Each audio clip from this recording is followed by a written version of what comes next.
Muy buenos días, gracias por seguir con nosotros en Enfoque Matinal. Y a esta, que es la hora de la entrevista principal, nosotros queremos presentar a alguien que, por su calidad de asesor en materia de economía, de finanzas, hasta de gobiernos y de emporios, nos merece consulta en esta ocasión. Nos merece consulta porque República Dominicana en los ámbitos internacionales se está jugando muchas cosas en sus relaciones comerciales y también acuerdos políticos. Pavel Isa Contreras, buenos días. Muy buenos días, gracias por tenerme de nuevo acá. Gracias por aceptar la invitación. Yo imagino que sospechas, entre otros temas, por qué estás aquí, porque hay mucha preocupación. El New Herald, un periodista de apellido Quiñones, soltó una información que ha dado la vuelta al mundo de que el gobierno de Trump está buscando la letra chiquita del DR-CAFTA para sacar de ese acuerdo a Nicaragua, El Salvador y República Dominicana. Y esas son palabras mayores. Si bien no se cita a nadie, hay una cita sin nombre, esto puede ser un mensaje a República Dominicana, por ejemplo, con el caso Venezuela. Mira, hey, recuerda el poder que tengo para robarte la existencia. Lo cierto es que se ha puesto en el tapete. Entonces hay que ir donde los que saben para que no comencemos por ahí. ¿Qué significaría para la economía dominicana la salida del DR-CAFTA? Bienvenido, Pavel Isa y Contreras, que no se quede. Muchas gracias de nuevo. Lo primero que yo empezaría por decir que la interpretación que yo le doy es que es un mensaje. Que es un mensaje que envían algunos sectores de la administración estadounidense. Ni siquiera podemos hablar de una postura de consenso dentro de la administración y que envíe ese mensaje en base a una propuesta bastante clara, aunque no se traduzca en oficial, sino que es algunos sectores de la administración estadounidense están mandándole un mensaje en particular a El Salvador y a la República Dominicana respecto a sus relaciones con China. ¿Por qué El Salvador y la República Dominicana? Porque han sido los países que recientemente han establecido relaciones diplomáticas con China y ya se está hablando de un conjunto de proyectos, de iniciativas económicas, y Estados Unidos está sintiendo que la avanzada China en toda América Latina en general y en Centroamérica y el Caribe en particular está intensificándose. Yo no creo que haya mucho espacio para ninguna otra cosa que no sea para enviar un mensaje. Claro, por supuesto que eventualmente si ve que si Estados Unidos percibe que la República Dominicana se convierte en un socio muy cercano a China o cualquier otro país, por supuesto que vendrían con los cañones, digámoslo. Pero en este momento lo que están es enviando algunos sectores, probablemente los que tienen un lenguaje más duro, los sectores más de derecha conservadora muy fuerte y que tienen una postura, digamos, que tienden a tener el mazo. Por eso la informalidad. En la negociación. Entonces envían ese mensaje. Ahora, no hay ninguna posibilidad en términos formales de que la República Dominicana pueda ser excluida del DR-CAFTA, como tampoco hay ninguna posibilidad de que El Salvador o propio Estados Unidos puedan ser excluidos del acuerdo. Pero podría denunciarlo ante la OMC para renegociar de nuevo. No, Estados Unidos pudiera, digamos, hay tres opciones. Okay. Una es que Estados Unidos se salga del acuerdo. ¿Ya? Eso es una posibilidad teórica. Es decir, es un acuerdo multilateral. O sea, todos nos ponemos de acuerdo en un conjunto de temas económicos para darnos unos tratamientos económicos al resto. ¿Ya? Por lo tanto, nadie puede sacar a nadie. ¿Ya? No se trata de una preferencia comercial unilateral que uno de los socios le otorga al resto, sino que es un convenio entre todos. Uno de ellos puede salirse. Ahora, yo creo que eso no es una opción muy viable, porque entonces si Estados Unidos dice yo me salgo porque hay tres que se portan mal y los otros tres que se han portado tremendamente bien, también se han portado, que uno de ellos, Guatemala, tan pronto Estados Unidos anunció que mudaba su embajada desde a Jerusalén, en Israel a Jerusalén, el otro siguió como perrito faldero. Fue una cosa vergonzosa, pero así lo hizo. Entonces, ¿cómo es posible que uno tan bien portado como Guatemala también vaya a ser penalizado? O Honduras, que está también considerando la posibilidad de mudar su embajada. Para poner dos ejemplos, ¿no? Entonces, salirse del acuerdo es penalizar a otros, pero además, al mismo tiempo, al salirse del acuerdo le estaría sirviendo la mesa a su competidor en la región, en este caso, o a su potencial competidor, que es, en este caso, China. O sea, le estás abriendo el espacio, no tiene sentido. Lo otro es renegociar el acuerdo para dejar tres fuera. Yo creo que eso es otra posibilidad. Pero en ese caso también eso tendría que pasar por el Congreso de Estados Unidos. De hecho, yo creo que el retiro, no estoy seguro, pero el retiro mismo tendría que pasar por el Congreso porque el Congreso fue que lo aprobó.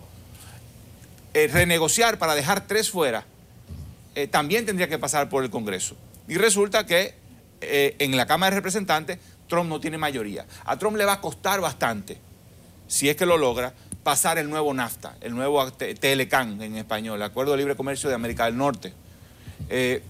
Porque el Congreso dominado ahora, el de la Cámara de Representantes dominado por los demócratas, y algunos republicanos le van a poner las cosas difíciles para poder aprobar los términos de la renegociación. Un DERECAFTA recortado, sacando a 3 países, 2 de ellos por haber establecido relaciones políticas formales con China, cosa que Estados Unidos hizo hace 40 años.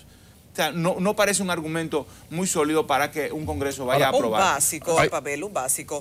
Hay gente de todas las visiones ahora mismo viendo el programa. Tendríamos que decir, este acuerdo entre Estados Unidos y Centroamérica, en el que está también República Dominicana, ¿qué cambios ha provocado respecto a nuestras relaciones y a esa economía que nosotros vemos que el gobierno dice hoy que está creciendo? ¿En qué medida tiene que ver con esos acuerdos? Yo creo que no tiene que ver mucho. Digamos que lo que hizo el DERECAFTA para la República Dominicana fue consolidar el acceso, y voy a explicar qué significa consolidar el acceso a mercado que tenía la República Dominicana en el mercado de los Estados Unidos. Significa que la apertura que Estados Unidos tenía para las exportaciones dominicanas a ese mercado ya no se otorga, no eran con el acuerdo, no se otorgaban unilateralmente. Yo te doy y no te pido nada a cambio, sino que ahora yo te doy y tú me das a cambio, y lo establecemos en un acuerdo.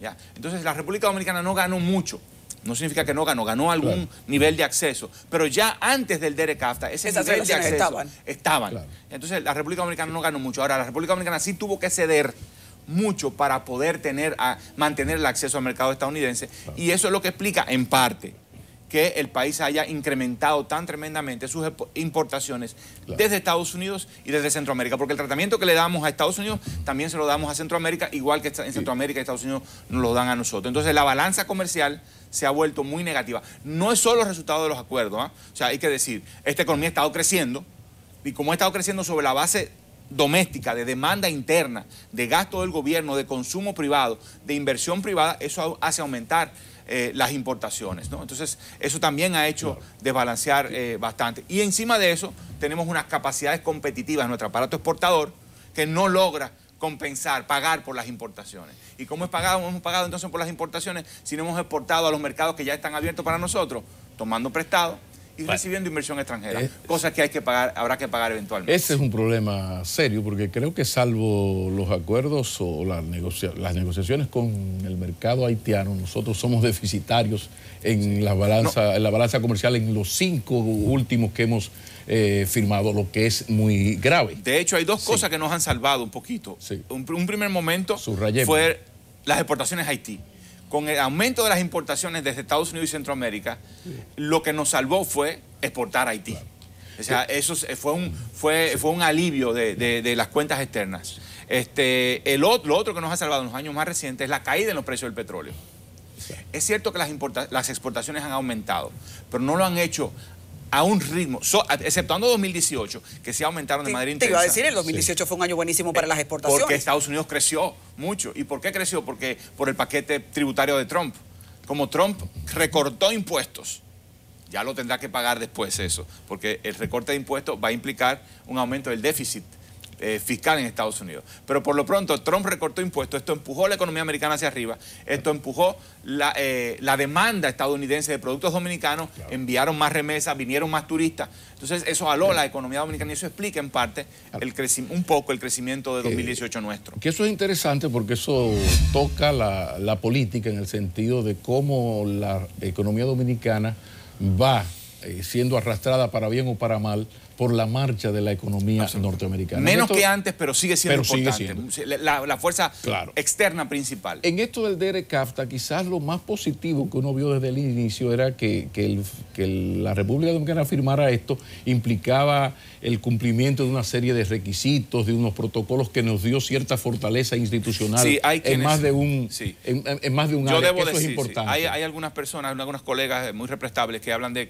que la República Dominicana tuvo alguna ganancia institucional de firmar el DERECAFTA. Que solo así, bajo un acuerdo internacional, el país pudiera implementarlo. Es un conjunto de temas comerciales, económicos, financieros que... Y todas estas importaciones... Dame un segundito para seguir un poco en la misma línea, porque hay un aspecto que va por ahí y que hay que destacar. El gran atractivo de la República Dominicana para recibir inversión extranjera, sobre todo y especialmente el caso chino, es, mira, óyeme, yo soy la puerta de América.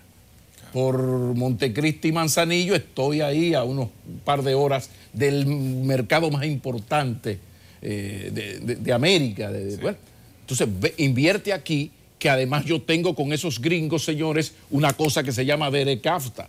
Si el DERECAFTA se cae, ya la oferta de República Dominicana a esos países no es tan atractiva. Quizás se quedaría, bueno, lo de la distancia, produce aquí y lo enviamos para allá, pero ya el salir del DERECAFTA no sería sumamente traumático porque nos haría menos atractivos para recibir inversiones extranjeras. Es difícil decirlo, pero difícilmente sea positivo.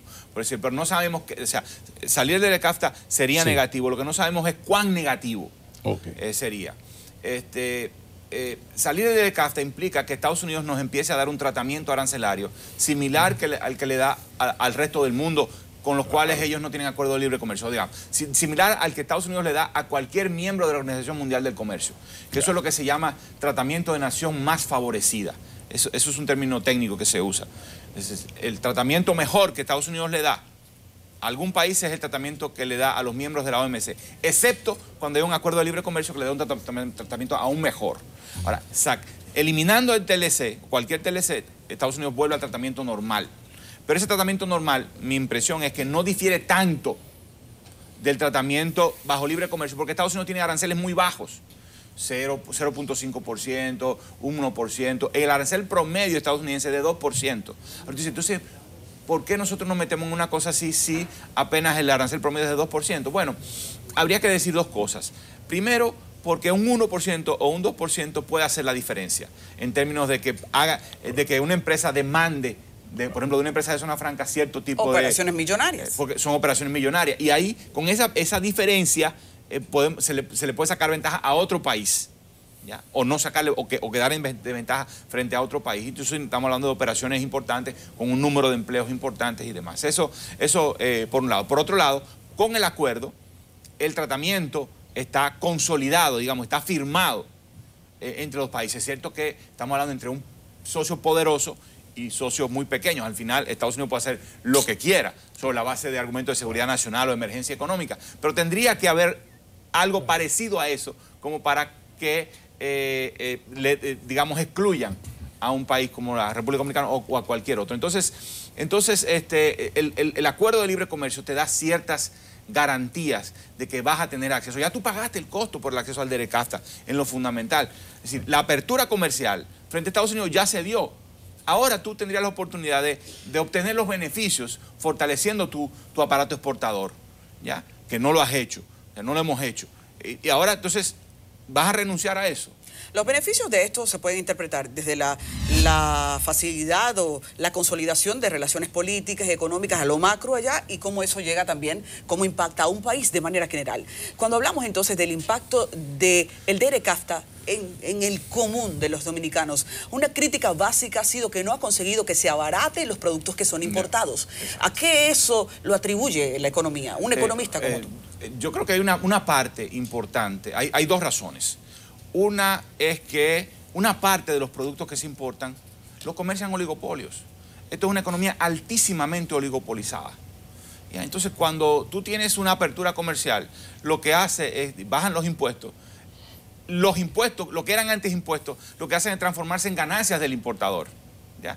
En muchos productos importantes. En un número alto de productos no es así, hay mucha competencia, pero esos productos no tienen tanto peso ¿Y en el Estado consumo. no tiene capacidad de regular eso? Bueno, ¿O la financiación de las campañas electorales puede tanto? Bueno, por una parte está la determinación política de darle todo el músculo y toda la capacidad necesaria a la instancia que está llamada a defender la competencia, que en este caso es Lo que se ha visto en los últimos años también es que a una oligarquía del partido se le entrega la capacidad de esas importaciones, entonces esa gente que invirtió en mi campaña política ahora tiene una ganancia que yo le voy a respetar. Entonces, las relaciones políticas, digamos, con aliados políticos, pero también con grupos de poder, pueden condicionar el accionar del Estado para defender la competencia y hacer que la apertura, y esa defensa de la competencia es lo que haría que la apertura comercial se traduzca en menores precios. Ahora, la otra razón es que los impuestos arancelarios, los impuestos aduaneros fueron compensados con impuestos internos. Sí,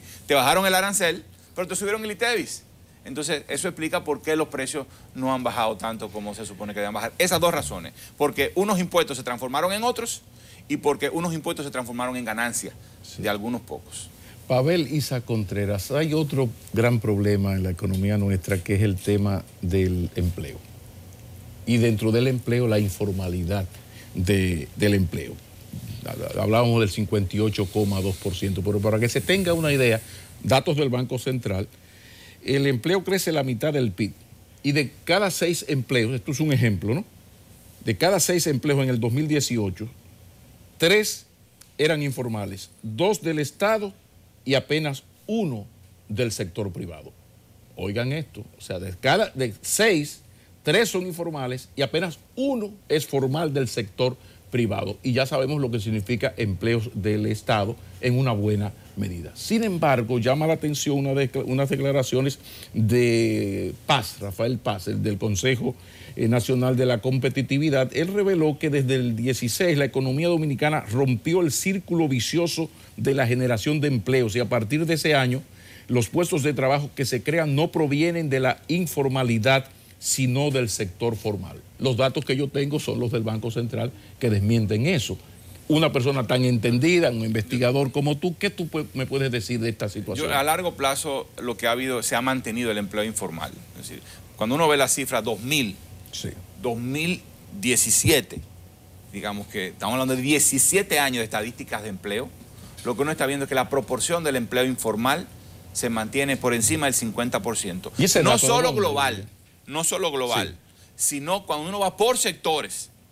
Igualmente, si uno va al sector construcción, la proporción de formal e informal es igual hoy, muy cercano hoy a lo que era en el año 2000. En la industria, sí, en el comercio, en los servicios, o sea, en la agricultura. Pero me llama mucho la atención por la fuente, porque Rafael Paz es un joven que es muy acucioso y que habla a partir de datos, pero los datos oficiales son los del Banco Central. Aquí hay como un choque, ¿no? Puede haber mucho entusiasmo de su parte porque haya cambios modestos. Exacto. Entonces que te pueden estar diciendo a él, aquí hay un cambio de tendencia, y puede pensar que hay una esperanza, pero cuando uno ve los datos de 17 años, uno dice, no, espérate, yo prefiero tomarlo con cautela. Qué bueno que hubo un cambio de algunos puntitos, pero yo prefiero esperar varios años. Pero más que esperar a varios años, yo exigiría políticas públicas, demandaría políticas públicas más agresivas para que se generen más empleos formales y más empleo de calidad en general. A ver, para retomar el tema internacional, el poderoso tiene que anticiparse a la crisis y el menos poderoso todavía más porque tiene más que perder. Vamos a imaginar el peor de los escenarios, que pasara una ruptura entre las relaciones de Estados Unidos y República Dominicana a partir del DERE-CAFTA. ¿Qué puede representar la relación con China en ese contexto? Bueno, yo creo que una medida de ese tipo sería un error muy fuerte de parte de un país como Estados Unidos, porque, repito, como dije antes, le estaría sirviendo la mesa a los chinos y le estaría diciendo, bueno, la República Dominicana se sentiría traicionada y diría, bueno, yo tengo que buscar, tengo que sobrevivir en este contexto y yo tengo que abrazar a quien me está ofreciendo algo más, algo distinto, que esta puede ser un poquito mi tabla de salvación. En el interín pudiera haber una caída importante del nivel de actividad económica, pero yo repito, creo que eso es un escenario demasiado lejano. Esto es un mensaje, nos están diciendo, no me profundicen demasiado las relaciones con China y en particular, no conviertan a la República Dominicana en una plataforma de exportaciones chinas a Estados Unidos, pasando por la República Dominicana y transformando los productos lo suficiente y solo lo suficiente como para que le dé carácter de originario de la República Dominicana. Es decir, los productos, para que entren libres de impuestos a Estados Unidos, tienen que ser originarios de la República Dominicana. Y para que sean originarios, tienen que tener un cierto nivel de procesamiento en el país. Entonces los chinos pueden decir, bueno, yo envío productos a la República Dominicana, a México o a Centroamérica, los reprocesamos allí lo suficiente como para que sea un producto que pase la regla, pasa la regla y exporta. Entonces los Estados Unidos está diciendo, cuidado con eso.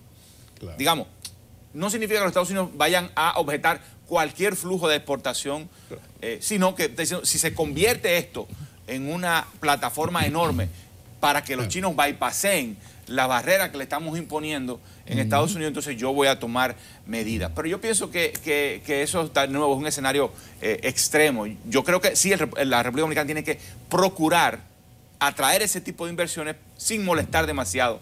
Y para eso hay que identificar cuáles son los productos, claro, que no molestarían mucho a Estados Unidos y que nos beneficiarían a nosotros. Ahí entra la habilidad negociadora y diplomática de la República Dominicana, que ojalá esté a la altura del desafío, que ahora la jugó muy bien, porque yo pienso que esas relaciones con China son una tabla de salvamento importante. Era inevitable. No, además que nos da una fortaleza en la negociación, nosotros que somos tan débiles, entonces me parece fundamental. Finalmente, a largo plazo yo pienso que ese es un punto importante. Es decir, la emergencia de una potencia, entonces diciendo, yo estoy viendo esta potencia, la reconozco y es un posible aliado mío. No te voy a molestar a ti, pero lo tengo a este, o sea, lo pudiera tener. Además en Santiago a mí me quieren para hacer un matutino, o sea, trátame bien. O sea, espérate, Albanelli, vete al Paso, que en Santiago me están llamando. Yo no te voy a molestar, yo no voy a causarte demasiado, pero tampoco pretendas que yo ignore que tengo un potencial socio importante y que yo tengo que tener, yo tengo una estrategia, yo tengo que tener una estrategia y un plan para desarrollarme, o vamos a seguir con el 50 y pico % de empleo informal y precario. Claro. Muchísimas gracias, Pavel Isa Contreras. Se nos quedaron muchísimos temas, es decir, que no te puedes ir muy lejos. En breve tendrás que venir otra vez. Pablo, estas son de las entrevistas que temprano, cuando amanece, tú le dices, papá Dios, dame discernimiento, que aparezca Pavel. Sí. Lo que pasa es que hoy es un día, la cosa está caliente, porque ya llegó, don Felucho llegó, Felucho Jiménez ya llegó. Sí, entonces atención, que un histórico miembro del Comité Político del Partido de la Liberación Dominicana va a hablar con el señor Rodríguez, y eso es importante. Es decir, que hoy pasamos de la economía, del imperialismo yanqui, del social imperialismo capitalista chino, al todopoderoso Comité Político del PLD. Félix Felucho Jiménez en breve aquí. Muchísimas gracias, Pavel. Continúa Enfoque Matinal.